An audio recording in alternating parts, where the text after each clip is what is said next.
Hola jóvenes, vamos a continuar con el estudio de las enzimas. En esta clase 4 vamos a continuar contestando la pregunta de cómo funcionan las enzimas. En este caso vamos a hablar de cinética enzimática.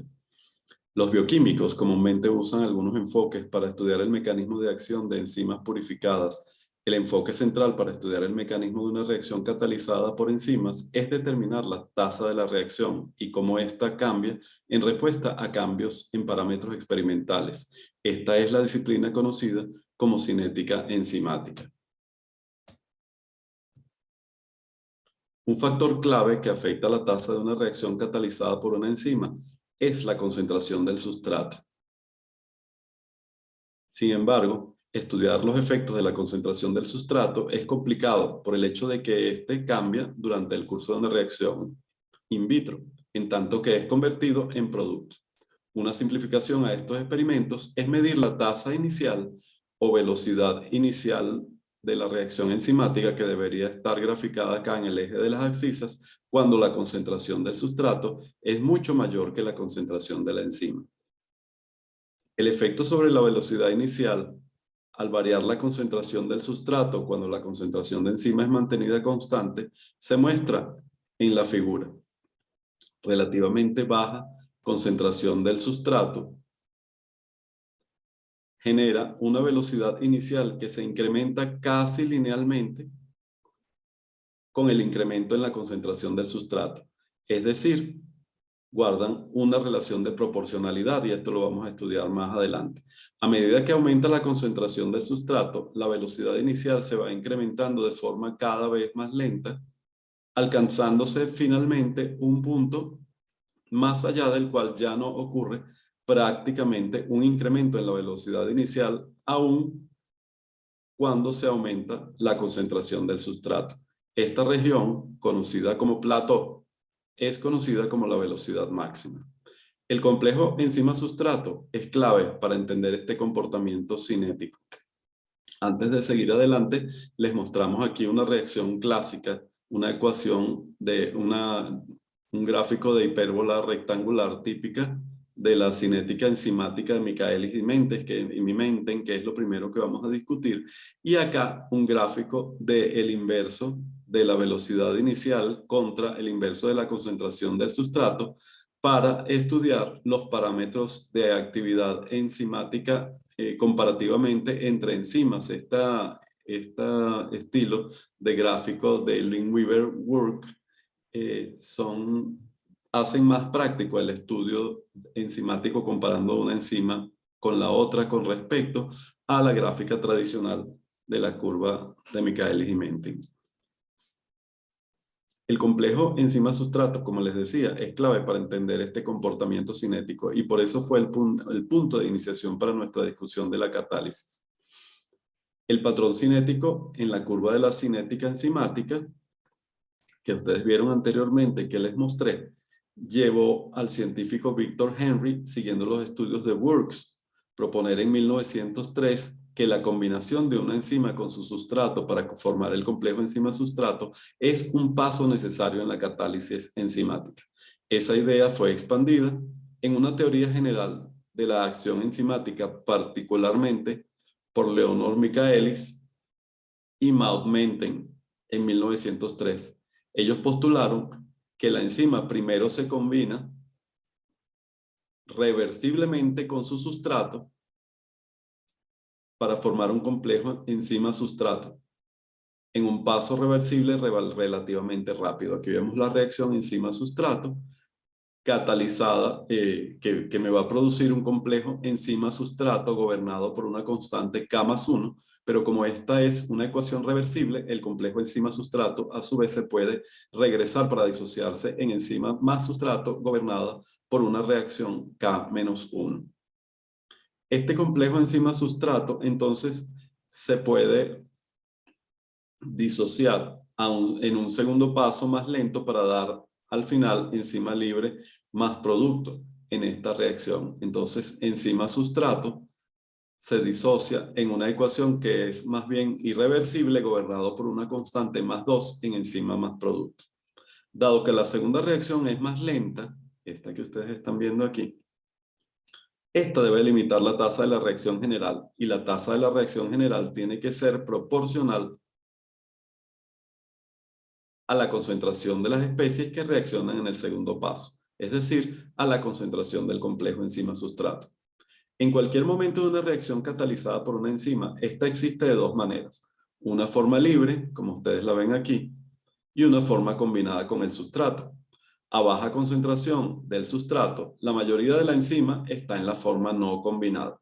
Aquí, la velocidad de la reacción es proporcional a la concentración del sustrato y el equilibrio de la reacción inicial es desplazado hacia la formación de más complejo enzima-sustrato. La tasa máxima inicial de la reacción catalizada se observa cuando virtualmente toda la enzima está presente en forma del complejo enzima-sustrato, que sería por aquí. Bajo estas condiciones, la enzima está saturada por su sustrato de tal manera que incrementos en la concentración de sustrato no tienen ya efectos sobre la velocidad inicial. Esta condición existe cuando la concentración del sustrato es suficientemente alta para que toda la enzima se haya convertido en el complejo enzima-sustrato que ustedes ven acá.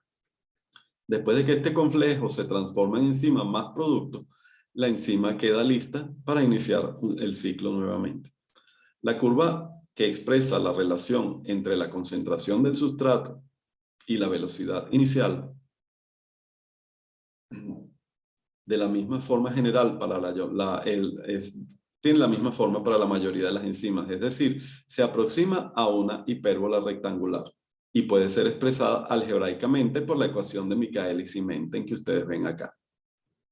Estos autores derivaron esta ecuación iniciándola a partir de la hipótesis básica que el paso limitante en las reacciones enzimáticas es la ruptura del complejo enzima-sustrato a enzima libre y producto. Es decir, como habíamos dicho antes, el paso limitante estaría acá en una reacción irreversible de disociación de enzima-sustrato a enzima más producto gobernado por una constante K más 2.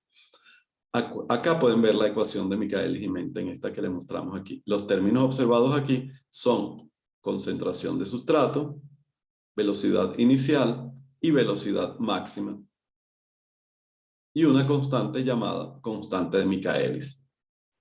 Todos estos términos pueden ser medidos experimentalmente.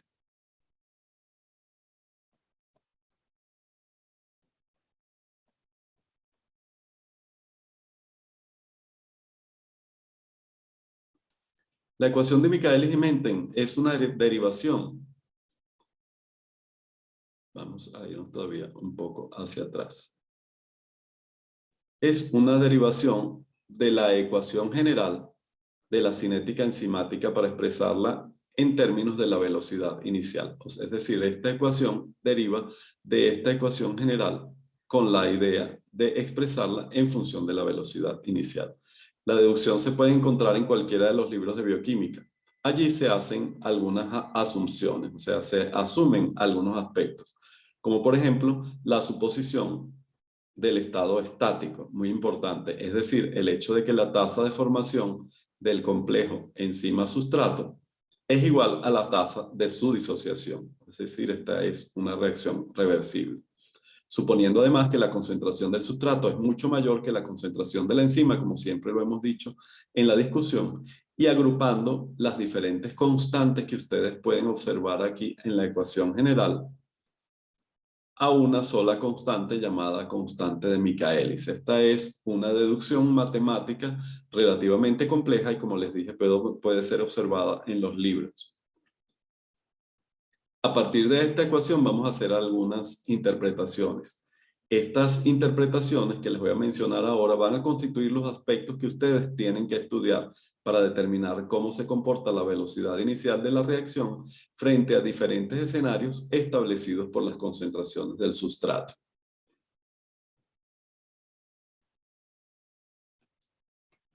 Aquí tenemos los escenarios que nosotros vamos a estudiar. 3 escenarios básicamente. Cuando la concentración de sustrato es menor que el Km, cuando la concentración del sustrato es igual al Km y cuando la concentración del sustrato es mayor que el Km. En este primer caso, igual después lo vamos a ver gráficamente para que ustedes lo fijen de una forma más didáctica. En este primer escenario, cuando la concentración del sustrato es menor que el Km, acá en la ecuación de Michaelis y Menten, podemos asumir que el Km más la concentración de sustrato es igual al Km. Estamos despreciando la concentración del sustrato.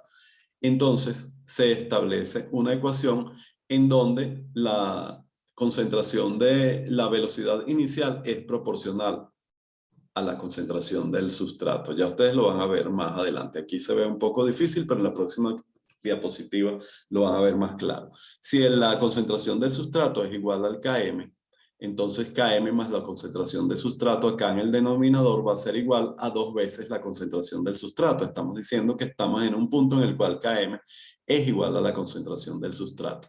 Entonces, velocidad máxima por concentración de sustrato sobre 2 veces la concentración del sustrato, se va acá la concentración del sustrato y me queda que es igual a la velocidad máxima entre 2. Es decir, que si la concentración del sustrato es igual al Km, la velocidad inicial es igual a un medio de la velocidad máxima. En un tercer escenario, cuando la concentración del sustrato es mayor que el Km, entonces la concentración del sustrato más Km, entonces aquí despreciamos en el denominador al Km y quedaría en el denominador la concentración del sustrato. Entonces la velocidad inicial, si se va acá concentración del sustrato, quedaría igual a la velocidad máxima.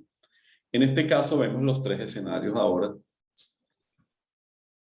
junto con la curva de la cinética de saturación del estado estacionario de Michaelis y Menten, ¿verdad? Los 3 escenarios que le decíamos son un escenario cuando la concentración del sustrato está muy por debajo del Km, un segundo escenario cuando la concentración del sustrato es igual al Km y un tercer escenario cuando la concentración del sustrato es mucho mayor que el Km. Como le decíamos, en un primer escenario, si la concentración del sustrato es mucho menor que el Km, entonces acá en la cinética, en la ecuación de Michaelis y Menten, vamos a despreciar la concentración del sustrato. Y B máxima por concentración de sustrato entre Km más concentración de sustrato quedaría igual todo esto entre Km.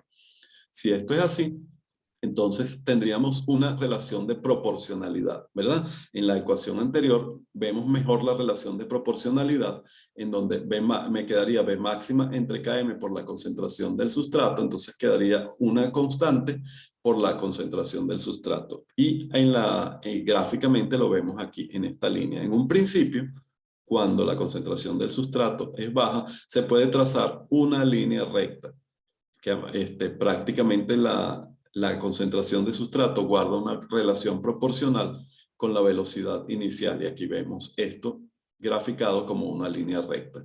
Entonces hay una relación de proporcionalidad. B0 es proporcional a la concentración del sustrato. En el segundo escenario, en este que está pintado aquí más bien, está de segundo, pero en realidad este sería el tercer escenario. Si la concentración del sustrato es mucho mayor al Km, estaríamos por aquí, ¿verdad? La concentración de sustrato sería muy alta. Entonces Km más la concentración del sustrato sería igual a la concentración de sustrato, como ustedes lo ven acá. Entonces quedaría sustituido el Km y concentración de sustrato se iría con concentración de sustrato y la velocidad inicial entonces me quedaría igual a la V máxima. Entonces en este escenario la velocidad inicial es igual a la velocidad máxima. Entonces, en el segundo escenario, que está pintado aquí con la letra C, si la concentración de sustrato es igual al Km, estaríamos acá en este punto. Km más la concentración de sustrato es igual a 2 veces la concentración de sustrato. Esto sería igual, entonces sería 2 veces la concentración de sustrato y concentración de sustrato entre 2 concentración de sustrato me quedaría 1 sobre 2. Entonces, velocidad inicial sería igual a V máxima entre 2. Entonces sería este escenario. Si el Km es igual a la concentración del sustrato, la velocidad inicial sería igual a un medio de la velocidad máxima. Entonces, en un experimento, si nosotros nos imaginamos un experimento en el laboratorio, ¿qué observaríamos? Tendríamos que hacer, por ejemplo, por decirlo de alguna manera, una curva de calibración, suponiendo que tenemos una enzima como la glucosa 6-fosfatasa, hacemos una curva de calibración midiendo diferentes concentraciones del fosfato o del fósforo inorgánico libre para medir la actividad enzimática de la glucosa 6-fosfatasa cada vez que actúa sobre el fosfato, aumentaría su concentración en el camino, ¿no? Entonces tendríamos el fosfato como el sustrato y veríamos cómo va aumentando la concentración del sustrato a medida que la glucosa 6-fosfatasa desarrolla su actividad. Entonces tendríamos a concentración de sustratos de baja, la velocidad de la reacción es proporcional a la concentración de sustrato, como lo vimos anteriormente. A medida que la concentración de sustrato aumenta, la velocidad de la reacción pierde esa proporcionalidad y va aumentando lentamente. ¿Hasta cuándo? Hasta que se llega a un momento en que la velocidad de la reacción es independiente de la concentración de sustrato. Entonces tenemos una saturación. Por eso esto se llama cinética de saturación. La actividad de las enzimas se expresa generalmente por la velocidad de la reacción catalizada a través de las siguientes unidades. Tenemos unidad internacional de actividad enzimática, que es la actividad de la enzima que cataliza la transformación de un micromol de sustrato por minuto bajo condiciones estándar. Y tenemos el CATAL, se simboliza CAT, que es la cantidad de enzima que cataliza la transformación de un mol de sustrato por segundo. Esta ha sido introducida recientemente por la Unión Internacional de Bioquímica, en donde un CATAL es igual a 6 unidades internacionales. Estos son puntos para información. Entonces tenemos la transformación de sustrato en producto en micromoles, en este caso.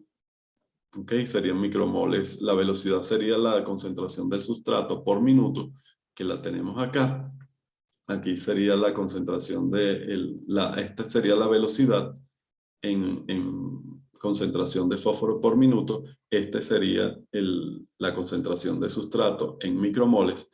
Y las unidades de actividad serían, la actividad enzimática específica serían unidades de actividad entre miligramos de proteína. Esta sería la actividad específica, como les estoy indicando. Entonces, la actividad enzimática internacionalmente se conoce como unidades internacionales de actividad enzimática y se describe en micromoles de sustrato transformados por minutos, mientras que la actividad específica es igual a la unidad internacional enzimática entre los miligramos de proteína. Esto, para que tengan una idea gráficamente de cómo funcionan las enzimas en el laboratorio. Ojalá pudiéramos hacer la práctica. Vamos a ver, tengamos fe. Entonces, recapitulemos, ¿verdad? Para ir hasta donde hemos llegado. ¿Cómo funcionan las enzimas?